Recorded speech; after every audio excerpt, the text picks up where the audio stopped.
Vraiment, faut pas se prendre la tête. Pas fait pas manucure. Enfin, j'en fais jamais, je fais de la guitare, du coup, c'est compliqué.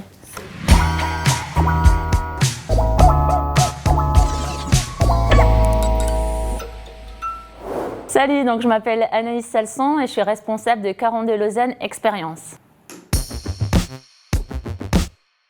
Alors l'école 42 Lausanne, c'est une école de coding, d'informatique et qui est gratuite pour les étudiants et étudiantes, sans prof et qui a 100% d'employabilité à la fin. Et c'est une école qui correspond à des profils un peu plus atypiques, qui ont une autre manière d'apprendre et une école qui correspond peut-être à des personnes qui n'ont pas envie d'avoir des professeurs parce que c'est une école également sans professeurs. Ça s'adresse à des personnes qui sont motivées pour apprendre par elles-mêmes et qui ont aussi cette envie aussi de partager une fois qu'elles ont appris.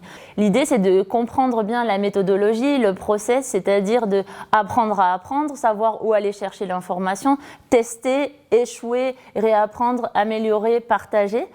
Donc c'est tout ça en fait le processus. Et nous, ce qu'on se dit, c'est que le monde il change extrêmement vite. Aujourd'hui, la durée de vie d'une technologie, elle est de plus en plus faible. C'est-à-dire que ce que tu as appris aujourd'hui, demain, ça va plus te servir. On est plein de profils bizarres, un peu atypiques à l'école, mais c'est tout ça qui fait qu'il y a une certaine osmose en fait. C'est qu'on peut être nous-mêmes tout en étant différents et chacun apporte vraiment quelque chose de différent avec des parcours extrêmement diversifiés. Et c'est des profils vraiment qui s'enrichissent les uns des autres et cette envie de créer ensemble, d'avancer ensemble, ça c'est vraiment quelque chose qui me passionne. C'est extrêmement gamifié où on a repris pas mal de références à des jeux vidéo ou à Harry Potter par exemple. On a une salle, elle s'appelle la salle sur demande. On a les salles, elles n'ont pas des numéros, c'est la salle Foundation, Chill Valley, etc. Il y a aussi cette partie de créer des clubs en fait, en fonction de l'intérêt des étudiants et des étudiantes. Par exemple, là, il y a un club d'apprentissage du japonais qui s'est créé. Il y a un club cinéma qui est en train de se monter aussi. Donc en fait, c'est comment on aide les étudiants qui sont passionnés par un projet à le réaliser aussi. On vous lance dans le grand bain et voyons voir comment vous apprenez à nager et comment vous faites par vous-même, etc. Donc c'est une période qui dure 4 semaines. En général, ça c'est l'été, cette phase de sélection. Le test en ligne, il faut vraiment l'essayer.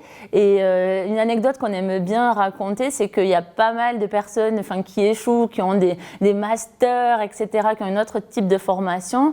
Et alors que d'autres personnes qui sont ados, qui le testent comme ça, vont le réussir. Donc c'est vraiment pas un test sur d'intelligence, etc. Ce qu'on va tester aussi, c'est une manière alternative de penser et de résoudre des problèmes.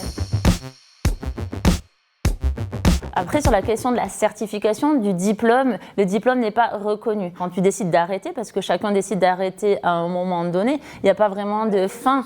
Il n'y a pas de fin. Quand tu estimes que tu as suffisamment appris, tu t'arrêtes. C'est vraiment l'école de la seconde chance aussi, 42. On donne l'opportunité à celles et ceux qui n'en ont peut-être pas eu, en fait. Et c'est ça aussi qui est important et qui est impactant.